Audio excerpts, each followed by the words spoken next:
So yeah, when we talked about the chocolate covered strawberries and stuff the other day, I did ask, and I just think it's worth noting. So like, since I'm the de facto audience, I Huh? asked I asked Ricky, does he buy fancy things? And you said that he was like extremely frugal and like still like just on the fly buying chocolate covered strawberries No. would not be something he would do. So Yeah, there's no, the something way kind of I performed. described Ricky was extremely frugal. And I said, and I, Patricia, I did tell Kirk, I said, that was one of the things that was interesting about the trial because I said the judge kind of ripped him apart about most things, but he did say, you did a good job managing the finances. I said, he saves money. He's a money hoarder.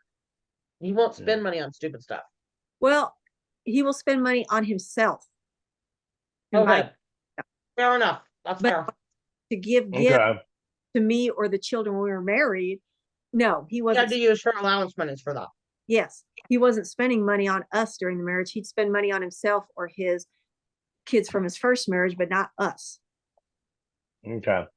So I just figured as long as that's a known quantity by me, just because like I don't know what his spending habits are. We have never got, nor should we spend the time honestly to go into you He know honestly, I'll just say, as far as the divorce attorney is concerned, looking at these documents, once I realized how much money he had like funneled away, I was definitely concerned. But as far as their day-to-day transactions, I couldn't find anything that was, I mean, he did some bullshit after the divorce was filed, and he definitely did the religious stuff. You asked the other day if it was just a lesson to be learned. No, he 100% transferred those monies to those charities and like to take the tax deduction for it every year. So yeah, uh, no, he definitely did those things. But I said, like generally, yeah, it was like their utility bills, they offerings to the church, the children's had private school tuition. There was nothing excessive. Like whereas in some divorce cases, I see tons of ATM withdrawals because I know somebody's a gambler or something like that, and that's how I can tell if they're wasting money. Ricky bizarrely, I tried to make an argument for what's called economic fault, which is basically dissipating assets in contemplation of a divorce. And so I tried to make an alternate argument. Flu did not buy it, but I still think it's pretty clever that even though he preserved their assets because she had to spend so much in attorney's fees that was marital property, he did dissipate assets and she should be rewarded extra. And so the judge did give her attorney's fees, but he didn't go along with my theory of economic waste. But I still think it's good theory. So, Well, it is a theory because he's still continuing it to this day. yeah. Mhm. So, Yeah. So, anyways, yeah. So we'll continue on. So basically, just I wanted to just touch on that. So Ricky had been doing the supervised time. We moved over to him having every other weekend and Wednesday for a couple of hours. And we talked about the appointment of Tisha Strawn and how Tisha was appointed in November, but didn't make any contact with you until after you contacted her in January when the oldest child, started sending messages from Ricky to you through her and repeating things he was telling her to say. You called law enforcement. They didn't do anything. Ron Colquitt of the Montezuma County District Attorney's Office yes, uh, Ron did take not follow the law. Ron Colquitt, because it says no contact, no exceptions. That includes through third parties. I don't know what his excuse was, but they didn't go forward on it. And as a result of that, we tried to get Tisha more involved. Tisha accused Rebecca of being a liar. And we didn't mention this, but I will just throw it in there. After Rebecca didn't get away with, I think one of the things Ricky does is he tries to engage people to do his dirty work, and when they can't pull it off, he targets them. Just like Patricia mentioned he did to her. As soon as Rebecca wasn't able to get her mom to give up personal items and we put a stop to it, Rebecca was suddenly called a liar by Ricky and all the other members of the family. Rebecca at that time was 9 years old. yes. Yeah. So even in the documents from Tisha, Ricky's mother, Ricky's sister, Ricky, Waylon all call Rebecca a liar because Trisha said that Rebecca was calling her mom a sinner and asking why she stole her dad's recliner.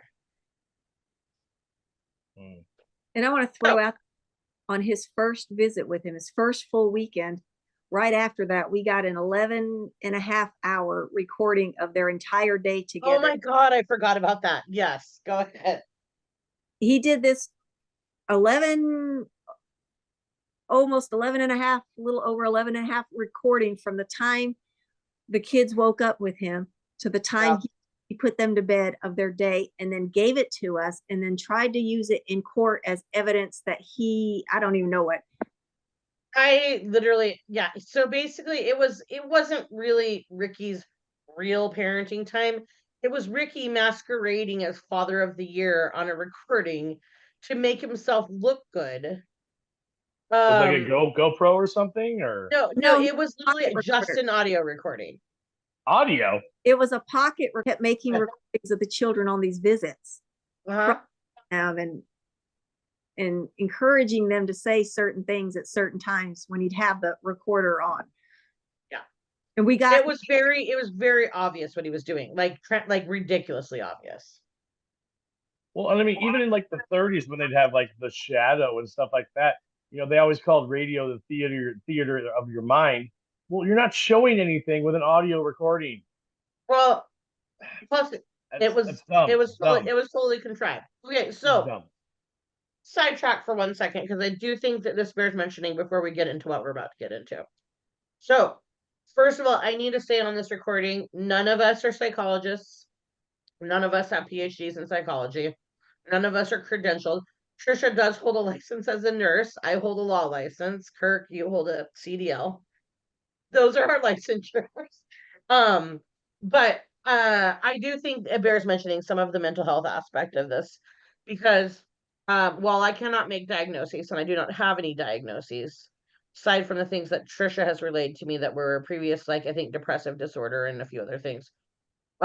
The behaviors that Mr. Thompson and the actions that Mr. Thompson takes are very, very much in line with the behaviors and actions of someone who could be classified as having narcissistic personality disorder, specifically malignant narcissistic personality disorder, which is a diagnosis under the DSM-5. And again, I'm not making that diagnosis. I'm just saying his behaviors are very much in line with what the signs and symptoms of that disorder manifest in people.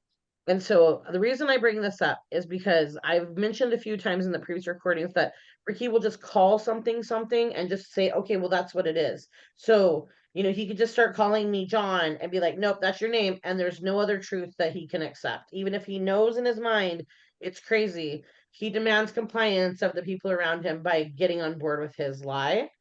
And when they don't, he has a tendency to either attack or disappear. And you're going to hear about that because we're going to talk about the church today as we go along because the church plays another big role. And so I want to be very clear. I may use the term narcissist. I'm using it in the colloquial sense. I'm not using it as a diagnosis. I'm not saying that Mr. Thompson has that. In fact, I have no idea if he does. We never did psychological evals, although it was discussed in the case, but we never did that. So I don't know what his diagnoses are. I just want to be really clear. If this ever gets out to anybody legally, I want to make sure I am exempt from any liability because I am not diagnosing Ricky Thompson, nor do I have the credentials to do so. So, all right, that's the law spiel. We'll move on. What I would say about this with Ricky is Ricky at this point in time was just it was bizarre, and the reason it was bizarre to me is because my communication with Ricky is through Rich. So Ricky is essentially the mouthpiece of, or excuse me, Rich is essentially the mouthpiece of Ricky. And all of a sudden I'm talking to Rich, my friend, and Rich, my friend, is acting completely like himself. He's hanging up the phone on me, he's yelling at me, he's arguing with me, he's calling me a liar. And I'm like, dude, why are you doing this? And I realized that's the influence of Ricky on Rich. And so I think that's important because um as Tisha Strawn gets more and more involved in this, we last time Patricia had talked about how towards the end of Tisha's investigation, we were starting to get concerns that she was biased. But what she didn't tell you about was the increased attempts by Ricky to really railroad this thing. And so Tisha had done the crazy stuff she did. I confronted her by email. Her report came out. In fact, we'll open her report here in a minute and read it. But immediately upon her report coming out and recommending Ricky have 50-50 time or whatever, Rich immediately filed a motion to modify parenting time, saying, well, the CFI said she should have it, so she can have it. And I was like, Rich, you know this is a frivolous motion. We've got a permanent orders hearing set. You can't do this. And Rich did it anyway. But it caused a lot of chaos in the interim. And so could not acknowledge that they had gotten caught. Would you agree, Patricia? I agree with that. Okay. They could not just own up that they had gotten caught. I even gave like Tisha kind of ways to get out of it. Like, hey, dummy, if you don't want to get in trouble by the judge, this is what you should do. I hate you. But like I kind of was trying to clue her in, like, you were about to step in it really big. And what was most concerning to me, I had numerous phone calls with Rich going, Rich, you know this is going to be really bad. I know you are objective enough as a lawyer to know that this woman did a real bad job. Come on, let's agree to dismiss it. The judge is going to kick it out anyway, and we're going to start all over. And Rich wouldn't go for it. So let's pull up her report. What do you think about that? Yeah. So just a quick question for Patricia. Hey Patricia, in your time with Ricky, was Rich the only attorney that he used? Yes. Just between me and Ricky, yes. But I mean, like, if he had other properties and things like that, I mean, were there? Did he use Rich in his first divorce? Worked with Rich for 20 years or anything like that? No. In fact, that's one of the things that was really funny at the beginning of this was whenever Patricia, when she was in the fight or flight mode and she was so scared because he told her all this stuff, and she was coming at me telling me, well, he said he's going to do this and he said he's going to do that. And he was making these things that he was couching to her as being legal threats. But I'm like, no, that's okay, disregard that. I don't know why he said that to you. That's not how the law works. But he had her twisted up on quite a few things. Like she was going to pay him child support, and I'm like, no. And What's that? And he wanted alimony. Yeah, he wanted alimony from her. Yeah, she came in thinking she was going to live in a cardboard box behind the Walmart, like he told Well, that's her. what he had told me. What's that? Sorry, go ahead. Go ahead, Patricia. That's what he had told me for years is he used, and now I realize looking back and after working with Jill, he had told me a lot of things that he made sound like it was a legal thing, but it wasn't. He would always tell me, have you living homeless in a cardboard box behind Walmart. I'm going to take everything you own. I have these recordings. I'm going to take the children from you and you'll never see them again. I can do that. I can take everything away from you. I can have your license. It's just myriads of threats. He would make recordings and hold them over my head for years. Keep you on your toes. Yeah. Yes. Well, okay. I can tell you this too. And Trisha, I won't say the name, but Trisha knows the person I'm talking about. I had another client who worked in the medical field, and her ex was incredibly abusive to her, had multiple felony cases, tried to strangle her in front of her children. And in the middle of all of it, he made a falsified complaint that she was misusing drugs at her workplace. And she got put on 12 weeks of unpaid leave while they did an investigation. And she was ultimately cleared. But it's a reality that it happens. She didn't get any money back. She just got fired for half a year or a quarter of a year. So yeah, it's pretty concerning. It's something that definitely happens. Like, when I was married to him, he was constantly trying to do that to his ex and her coworkers, constantly saying, I'm going to report them to their licensing board. I'm going to do that. And he put it in documents too. The guy that I just mentioned, he did that to coworkers at first. And one of the guys even moved to another state and he filed complaints against him in the other state. It's bizarre behavior. I don't know how to explain it. Has he done that to you yet then? Not that I know of. So actually tell him the two things that he hasn't ever accused you of. The two things he's never accused me of are drug abuse or alcohol abuse and infidelity. What's wrong with you? No, I'm just kidding.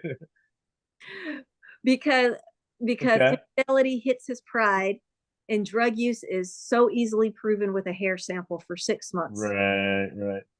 Did he and he accused his previous wife of that then? He accused her of having mental illness and taking mental health drugs that should have made her lose her kids, and pot use. Okay. So the Yeah. infidelity has never been a card that he plays. Okay. Okay. He No, did with because he her. doesn't want to be cheated on. He wants everybody to want him. He did with her though. He did accuse her of cheating on him and everything else, Oh, but he did. not Okay. Okay. me. So I did pull up the CFI report. We'll just take a glance at it. It's 29 pages, so we're not gonna read the whole thing, but I'll share it with you.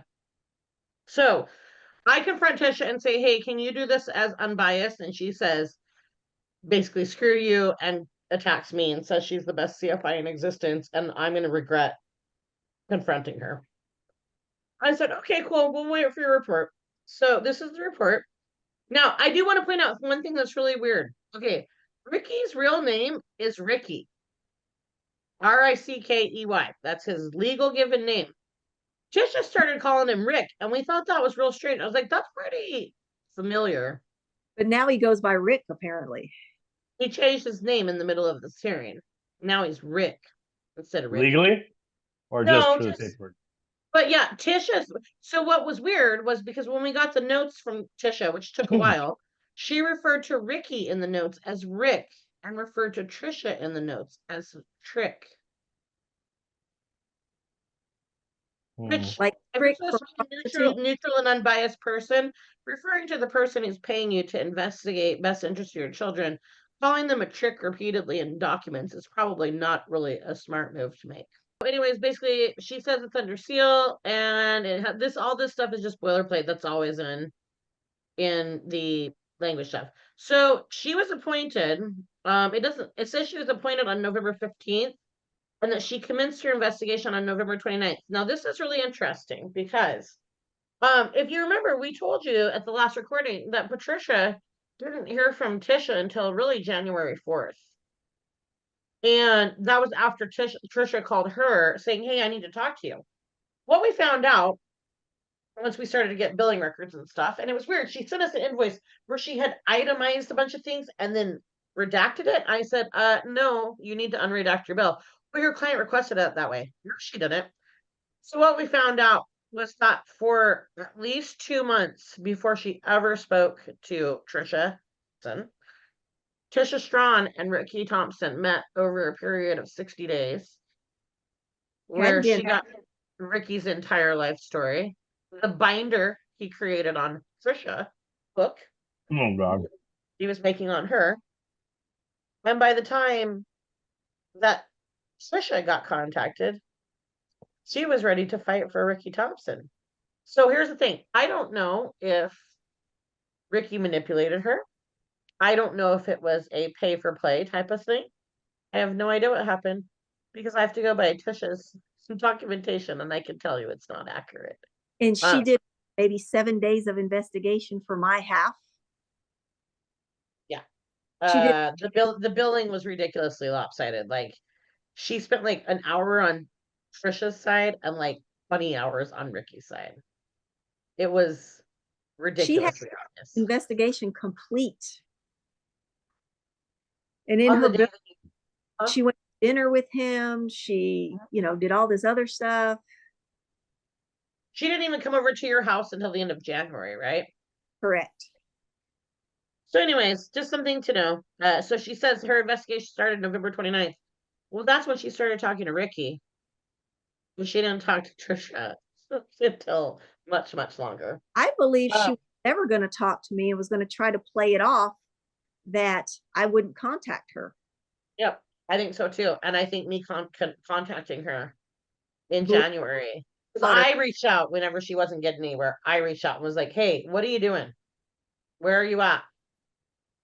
So anyways, the people that she was interviewing were Waylon Thompson, a few other people, Shirley Thompson, Karen Boyle. These are all people, Ricky's friends. Then there's Patricia's father, mother, friend, blah, blah, blah, blah, blah. She also said she got documentation from all these places, CBI, Child Protective Services, pleadings, filings. I can tell you, I never received anything from CBI or Child Protective Services. No, Um, do an investigation on those. personally kept notes from both parties, tracking parents' records.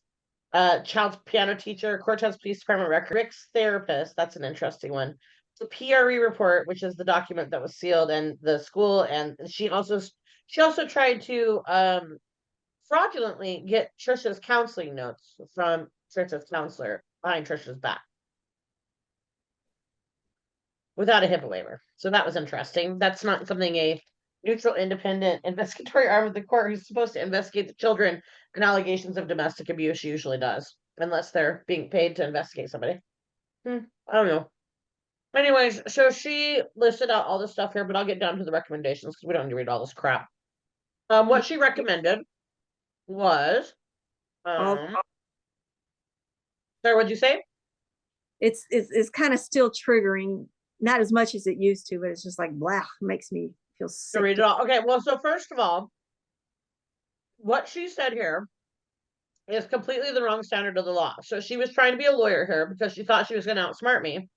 Because, like I told you last time, we're in a first-time parenting time determination case, so we're under something called the Spalmer v. Gillette standard, and she used a standard for post-decree relocation cases and did her entire analysis based on the wrong case law or statutory law, even though I had emailed her twice about it in the months preceding her report, telling her, hey, you're using the wrong standard of the law. This is the right standard. So she did it anyway. And then she basically recommended that let me keep going close here. I'm trying to find where she has her recommendations. This is the very last. Is it at the end here? I'm gonna scrape through all this. Yeah, her analysis is garbage, so I'm not even gonna go through it. She didn't know what the fuck she's doing, and she's not a lawyer, so she shouldn't have been doing it that way.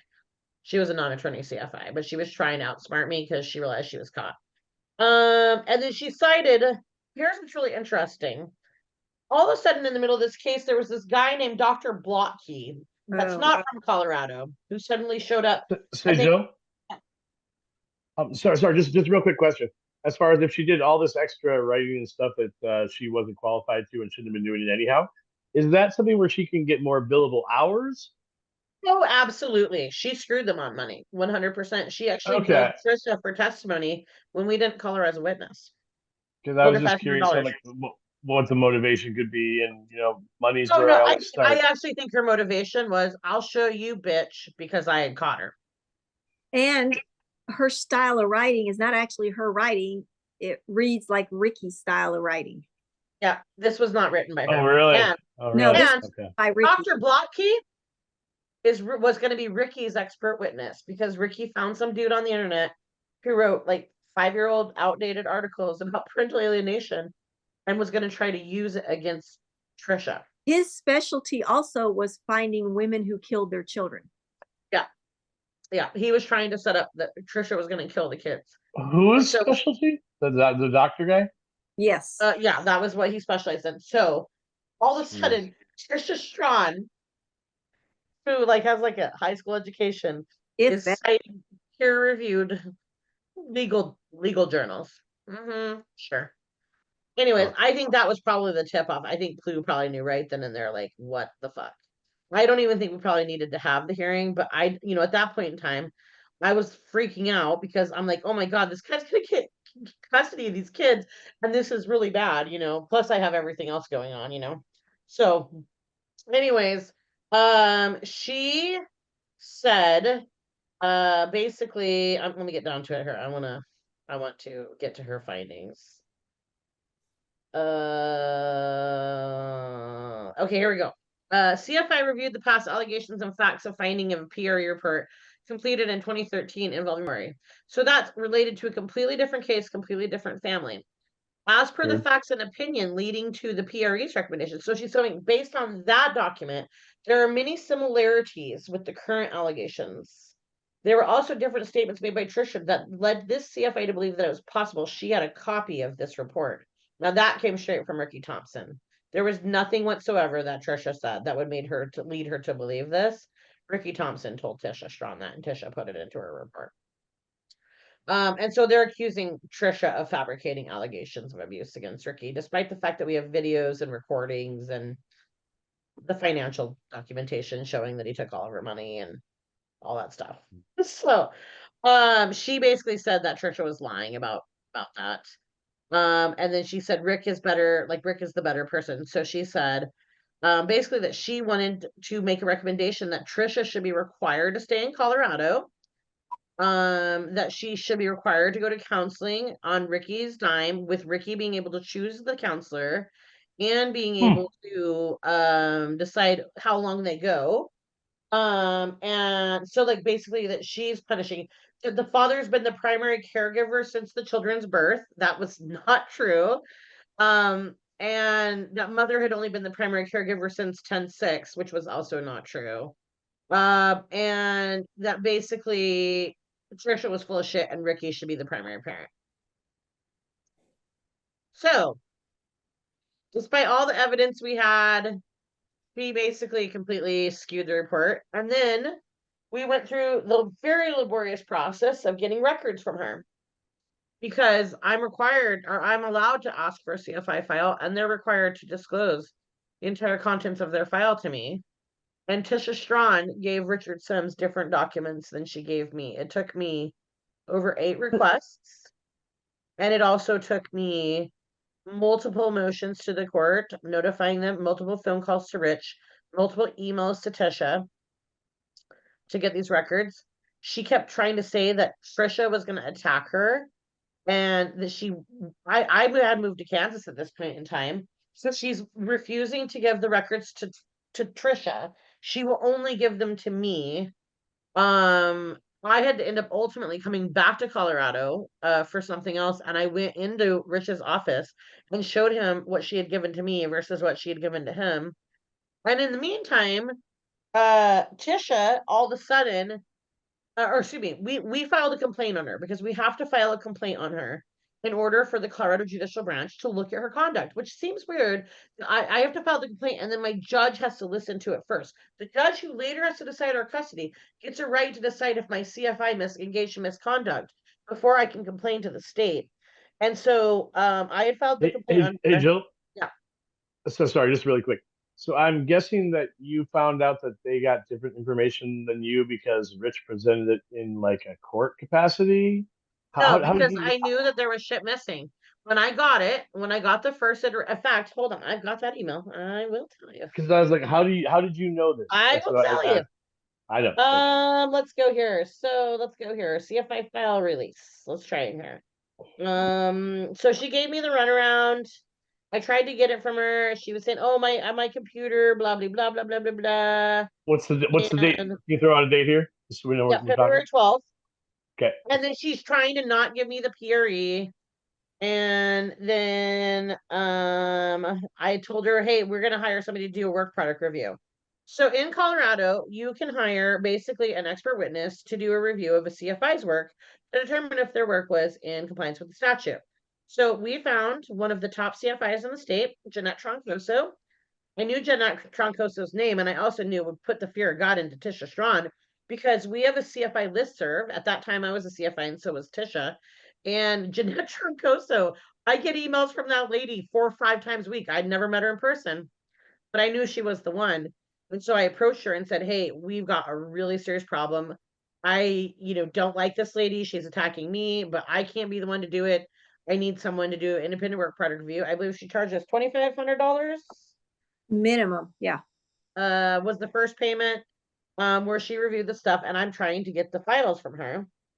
And so, go ahead, and sorry. completely neutral review. It was a completely neutral review. That's absolutely correct. He had no And so I continued to email her saying, hey, you're not giving me the same documents.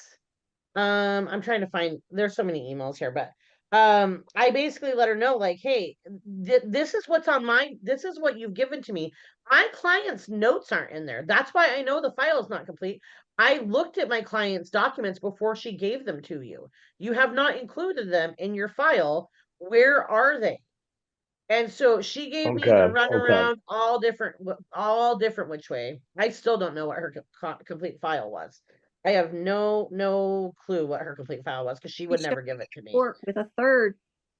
What's that? Remember when she came to court and she gave us another third file? Yeah, and then so she tried to send me a zip file, and that one didn't work. And then I tried, she tried to send me a Google Drive file, and that one didn't work. And then she sent us another invoice. And then she sent me more things. And then let's see here. I'm just trying to get through. She started sending me piece by piece emails one at a time. And I said, hey, where's all your text messages, emails, phone calls? I know you talked to these people. You haven't included any of that information in it, so I need that too. And so eventually, I don't know where it's at, but I eventually did like an itemized list, like, this is what you gave me. This is what I know exists that you haven't given me. She would not give us the stuff. So in response to that, I'm gonna go find the complaint because I think it's worth at least. So, Jill, is it normal to have CFI records in so much disarray? No, it's absolutely not. And she kept giving me all kinds of stupid excuses that didn't make sense. And I'm like, you're full of shit, lady. So, excuse my language, but that's pretty much where that's pretty much what I felt. So this is something that they newly implemented in Colorado. I'm very much in favor of getting rid of it immediately because it is. I don't believe that you should have to go through a government actor to get to another government actor. And on a side note, which is something we'll talk about for another day, there's a huge judicial scandal where the top justice in the state of Colorado stepped down because of something very similar with the cover up. So Colorado government is currently putting a bunch of government officials in positions of like oversight to keep them all from getting in trouble. And I'm not a fan of that, but it is what it is. So let me make this bigger so we can see it. View full layout view. Oh, sorry. Find it here what I'm looking for. Where's the dang zoom button? Oh, there it is right there. Page width. Okay, so this was the complaint that we filed, the motion we filed. So it's called a motion for preliminary findings regarding violations of standards of practice by the CFI pursuant to CJD 0408, blah, blah, blah, blah, blah, legal bullshit. Okay, so I basically talk about what the law is that governs her here. And then I talk about the administrative process because the reason I went into all this legal stuff is, if you remember the last one, I know this is a little boring, but I think it's kind of fun to talk about. Because I did the first hearing in the state of Colorado under this new ruling for as far as I'm aware. Because most people don't challenge CFI rulings, they get a work product reviewer and they go to trial. But in the meantime, we couldn't because I had to get these findings before we had our permanent order hearing because it says right in here that if I don't have my judge make these findings before he decides what happens in the divorce case, that I still might get a finding against the CFI, but it won't change his orders. So on the off chance that my judge bought Tisha's report and then I did a complaint after the fact, she might get sanctioned, but it would not change my client's result. So I literally had no other choice than to put this motion in front of their permanent orders, which delayed it. Sucked. I didn't want to have to do it, but I had to have the judge make these findings so that he would not rely on Tisha's report because it was so bad. So most of this stuff is legal stuff, but I'm just going to get to the nexus of the facts here. And I said basically these are the standards of practice that she violated. She violated the standard that she's supposed to act professionally. That includes respecting the rights, dignity, and welfare of the parties and the children. That she's supposed to avoid the actual conflict of interest or an appearance of impropriety. And if she becomes aware of a bias, she needs to withdraw. Now, I can also tell you, if I gave her the opportunity to do this, and if Tisha had withdrawn on February 2nd, whenever I caught her, even if she was pissed about it, Tisha would have been able to keep every single penny of her money, and the judge would have just appointed a new CFI, and we would have moved on with their day. Something to remember for later. It talks about her needing to do training, and it specifically talks about the type of training that she was required to receive. She signed a document when she entered on this case claiming that she'd gotten this training. As you notice, I bolded the sections here. What she was supposed to get training in was DV and child abuse, including child sex abuse, physical abuse, emotional abuse, coercive control, implicit and explicit bias, trauma, long-term and short-term impacts of domestic violence and child abuse on children, victim and perpetrator behavioral patterns, and relationship dynamics within the cycle of violence. She swore on a document that she took 80 hours of training in the month leading up before she got assigned to Trisha's case. And she clearly did it. She clearly did That's not. 2 whole weeks in a month. It's so significant. They made every CFI in the entire state take the training. And that's when I knew I was going to be moving. And I was like, fuck that. I'm not going to take the training. I'm not going to sit through 2 weeks of that. I didn't take it. They immediately pulled I didn't tell them I wasn't going to take it. I just didn't take it. January 1st, my license was done. I was no longer a CFI. That's how serious they took it. So I would assume that she probably signed up for a training and she probably submitted her worksheet. She might have gone there for the day, but she might have left during the day. She clearly didn't get the training. It also says here, CFI shall provide copies of their file. If the information was obtained by a party to a case or clutter, it must be released with the file and they have to keep them for 7 years. That was one of my issues. So I basically laid out here what had happened. I said she was appointed November 15th. She filed her disclosures November 16th. On November 17th, I sent her an email reminding her of what she was supposed to do. She did not commence any in-person investigation until January 5th. Now, at this point in time, we didn't know she'd been talking to Ricky. When we filed this document, we assumed she hadn't done anything on the case at all. We did not know about the secret meetings with Ricky. But according to her invoices, I mean, this is what we found. He spent a significant amount of time on his portion of the investigation in December. She didn't meet with my petitioner until my client until January 5th. And then until the invoices were received, we had no idea that they were communicating that much and ignoring Trisha. Late night texts, late night. A lot of it was late night. The CFI report was filed on February 8th. And then basically I just kind of said what she had put in there. These were records that I did not receive because she said, I got all of these things. And I told her, hey, I don't have this is all of the things that she did not include in the records that she gave to me, that she said in her report she had reviewed. And then I asked the court to make a finding that she violated the first standard of practice, that it was unprofessional. She dedicated far more time to one side than the other. That was proof in her invoices. She was openly dismissive of Patricia's concerns about parental alienation tactics and domestic abuse being demonstrated through the children, and she didn't investigate. She asked questions that were not pertinent to the investigation, including graphic details of their sex life. She told petitioner she had reviewed a video that was filmed by the respondent and claimed that because petitioner did not appear to be scared, she was not a victim of abuse and was faking it. Took pictures of items in the marital residence that respondent had requested. We forgot to mention that. She went and took photos of Ricky's possessions when she was at the house. Tisha.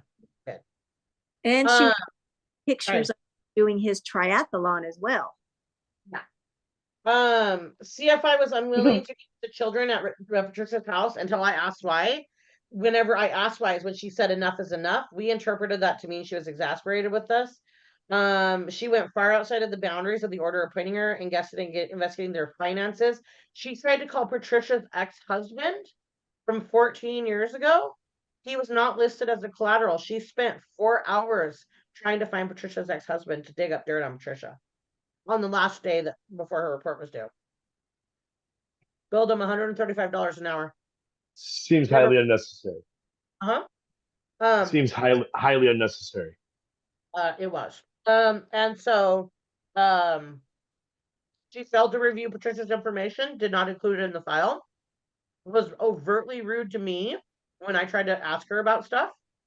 I asked her to basically say that she was biased. This might be not the right one. It looks like I didn't do the one that's finalized because I added extra stuff to it, but she demonstrated bias in this way. We asked her to say that she was not appropriately trained, and we asked for them to make a finding that she did not provide her file on time. So, in reaction to that, Patricia Strawn filed a supplemental report on Patricia Thompson. Now, in the meantime, Patricia, we're going to talk about. So, as these records are coming out, in the records that the CFI had accumulated from the parties, which included whatever they wanted to give to her, Patricia had been asked to provide copies of text messages between her and the church member who reached out to her on the day the protection order got filed, and the church basically scanned and said, hey, are you okay? And so the text messages that were at issue are the text messages reaching out to Patricia. So Patricia, we'll let you talk about this part of it. Oh, sorry, really quick. Are we still in February 2024 then? Yes, we are. Okay, thank you. Okay, so reached out to me and was asking me questions, and I was giving her answers. There's nothing wrong with it. And she had reached out to me to tell me that Ricky was telling people in the church that I had traded the children away for a house. And she wanted to let me know about that, about the things he was saying about me and doing. And so when when Tisha asked me what I had to prove that he was doing anything and he was, running around spreading gossip about me, I gave her these text messages. And then she had called to talk to her and took what said and made up a completely different story. So as a In- result, right, talk about the records really quick and how the records came out. So the records came out because Tisha gave them to Ricky Thompson ahead of time of her releasing the reports and everything. And he took those Text messages and then proceeded to confront them Ricky made copies of these text messages, and spread them to the church. disseminated them around the church, and then claimed that Patricia were engaging in malicious gossip. How did he make copies? Like screenshot her phone? No, Tisha. He had given the copies to Tisha, and then Tisha gave the copies to Ricky, and Ricky printed them off. That should never have happened. Oh, we know. And so, anyways, gets confronted at church with photocopies of her text messages. She didn't know Patricia had provided them because CFI reports and the files are supposed to be between the parties. But Ricky Thompson went and made copies of text messages of Patricia and talking about things. We're asking her if she's okay, recommending podcasts on narcissism to her, and kind of giving her a little bit of information on what's going on, like the fact that the children are no longer allowed to speak to Sunday school teacher. They can't go around her anymore in church. They can't hug her. They can't say hi to her. They used to go over to her house once a week and work on her farm with their mother, help with the vegetables and stuff. Admitted to me that she knew Patricia was in a domestic abuse relationship, but didn't really know how to say anything to her. But she knew that when they were working together. And so like Ricky's concept that this was malicious gossip, I heard it immediately and I was like, okay, he's the one who spread the information around. If anybody's maliciously gossiping about him, it's him. But Ben and Patricia both were like, well, maybe we did. And I'm like, no, you didn't. And Ben was required to apologize. Ricky wrote, should I show him the letter? Yes. Oh my gosh. So yeah, Ricky wrote an unhinged letter. Let's find that letter. Beth Carter. He sent it to her husband. It was what, 4 pages, 4 pages. It was a couple pages, I think. It was a couple. Yeah. 3 or 4, somewhere in there, to give to husband, admonishing them and saying he needs to rein in his wife and control her behavior, and that he hopes nothing bad happens to them, and quoting Bible verses. Here, I've got it. This was our exhibit 28 that we used in court. So we had the whole thing. Gave it to us. So there was the envelope with Anne's name written on it. Now, what was bizarre is you'll see there's redactions here. Ricky redacted this letter himself and then gave it to What? Because he thinks it will protect him. Ricky thinks he's smart. He's dumb. All right. So here's the letter. Dear, an issue has come up. And since you are the parties involved, I'm writing this letter to you in accordance with Matthew 18, 15 through 17. Don't know what that is. Should we stop and look it up? I have no idea. No, not worth it. If you ever had any concerns about me, I can't help but wonder why you did not extend me the same courtesy. I have known you both for blank blank. I've always admired and respected you. I've always known you to be an incredibly diligent and hardworking individual who displays incredible passion for the work you are doing. When you were redacted, so I was impressed with your eagerness to serve. Redacted, you were again so incredibly passionate about what you were doing. It was inspiring to say the least. When you redacted, it was the same. Your passion for what you're doing was incredibly inspiring to me. It was the same with the redaction you were doing now. It is obvious that you're putting all you have into it. These are wonderful qualities that I admire and respected.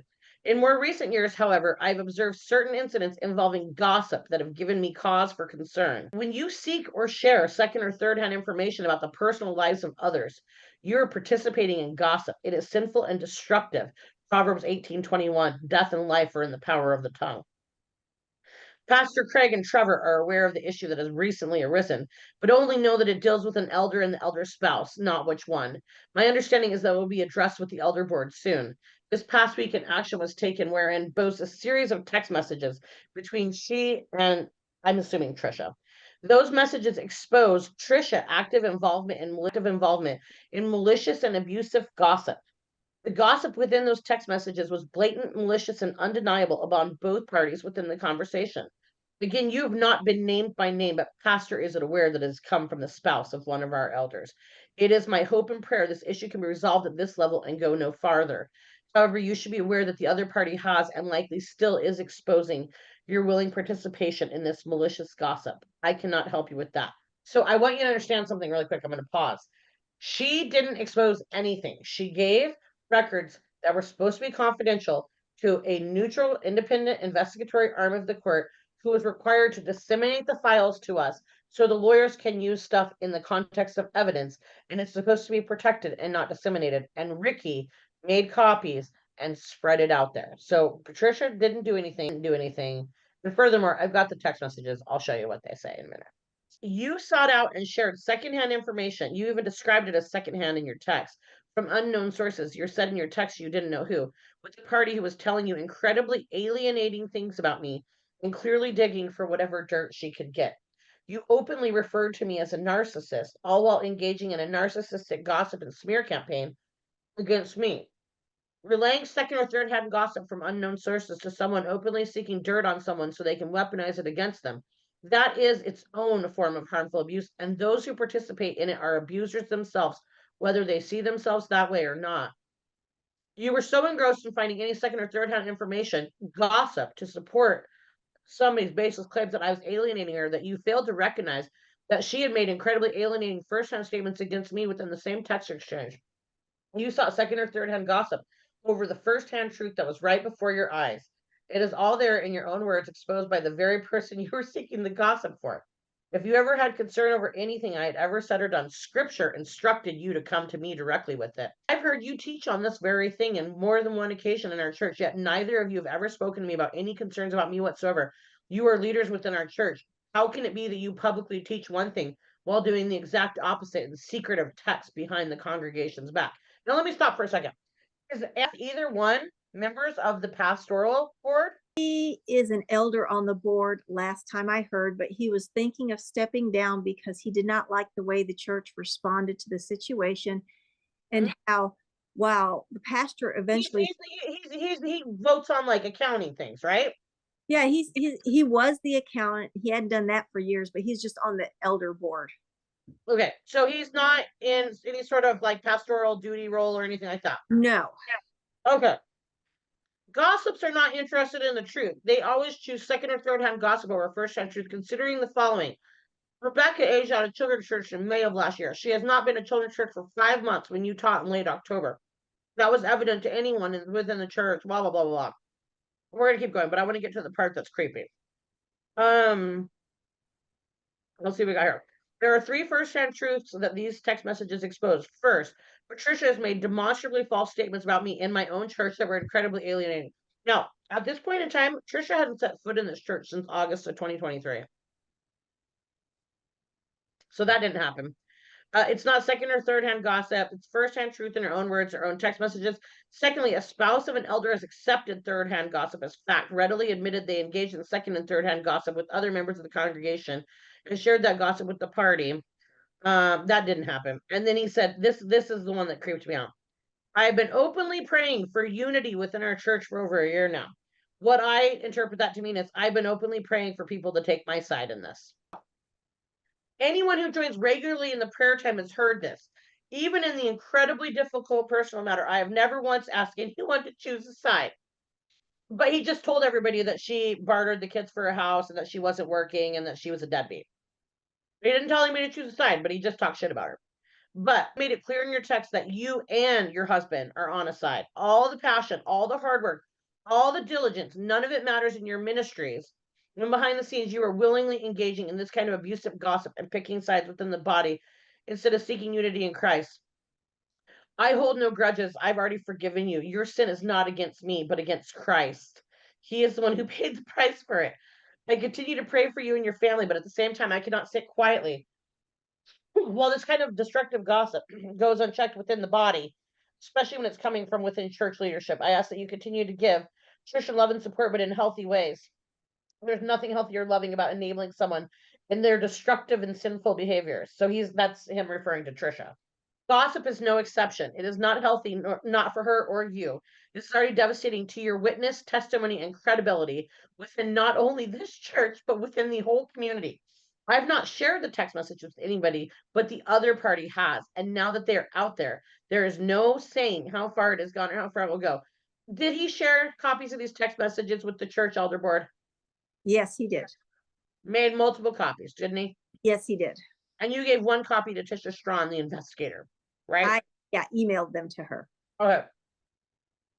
For your own welfare and for your own witness, I beg you to stop this sinful and abusive behavior and deal with it in a biblical way. Ricky. So that was the That's a lot, man. Just hey, I'm gonna just show you the text message conversation. I have it here. And it didn't stop there. This man, Ricky Thompson, called together a meeting of the elder board and the pastor. So poor to go into this room full of men as the only woman She there. had to apologize to him. They made her apologize to him. He had his computer there showing people all kinds of court documents and text messages. He had his binder of me there.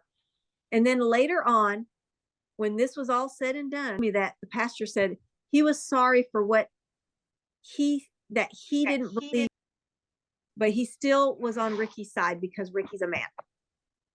So this is the text messages. Hey, Trisha, checking in. Janet Partial on Moody Bible Radio is having a program today on narcissism. This is to her. There's a contact for the speaker, a Christian counselor. I hate to say that I've heard from others the way Ricky is painting you and what's happening, praying for you. I hope the girls did okay last night. I'm here if you need me. Trisha says, you know what he's saying? It's important. She said, I've heard he's saying you were the one who's been recording things, that you seem to have set some things up where you're yelling, girls, we need to get out of here. It's not safe. You saw that recording. I heard he told people that you would drop the restraining order if he gives you the house. She said, thanks for letting me know. None of that's true. I hate to put you in this position, but my lawyer wants to make sure he's not causing me any problems in the community by trying to alienate me. I'll look up the podcast. I miss everyone at Areola at church, but now I'm glad I'm staying away, especially if he's bad-mouthing me and people are believing him. He said, I'm sorry that it's happening. I would say he is trying to alienate people. As I said, I try to stay away from him. I think actually it would be good at least share what you can with the pastor. I do respect that you're trying to keep the high road. It's hard for people who don't know you to have any understanding of what you are going through because all they are hearing is Ricky's story. And from what I understand, he is sharing quite a bit, in many instances under the guise of asking for prayer. Please understand everything I have heard is secondhand. I have not and will not speak with him. I understand. Do you know who he's spoken to? I will find the pastor's number. She said, I've seen him in the pastor's office, so that's a good start. And he won't break confidentiality. He's legally held to it. She said, Patricia says, I'm concerned about the girls, what they're exposed to. I don't want this toxicity around them. I'm sure you don't. So what I want to point out to you is I've been reading these. Is there anything really in here about Ricky at all? None whatsoever. not really. I mean, it's more talking. Well, I mean, maybe There's talking about nothing saying the way that he's he disseminating did that. information. Huh? Can I talk a little bit about the way he's disseminating information? As far as like, including prayer and yes, what he would do is he'd have meetings in the pastor's office with the door wide open, talking loudly only when events were happening, only when other people were there. For a while he was attending an evening. Making a scene. We call that making a scene. Okay. Making a scene. So then for a while he was attending an evening Bible study where he was calling for people to pray for his situation, and he'd just go into details about everything. And he was also attending a men's group in the mornings, like once a week in the mornings, doing the same thing. So going in and saying, pray for me, poor sinners. My wife is ruining my life. And she's abusing my kids. And my wife she's not saved. She's not a Christian. Help her, please. She's doing this to my children. She's mentally ill. Didn't he say he had bipolar? Yeah, he called me mentally ill. He has always tried he always said during the marriage, I'm going to have you committed. If I can find a way, I'm going to have you committed because you're crazy. You need help. I need to have you committed. Mhm. But he was never able to do that because I'm not what he says. So she's yeah. But he would go out and say that, and then he would go to these men's breakfasts and do these same things. And I He found would take when he had unsupervised parenting time, he was taking the children on his weekends to these breakfasts with these men. They had him at McDonald's.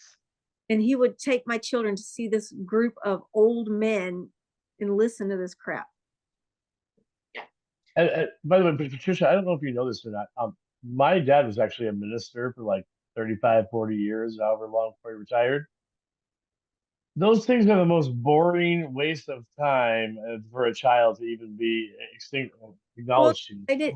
They would tell me they didn't want to go, but he'd make them. Hey, Yeah. I'm really sorry, you guys. I have an emergency phone call.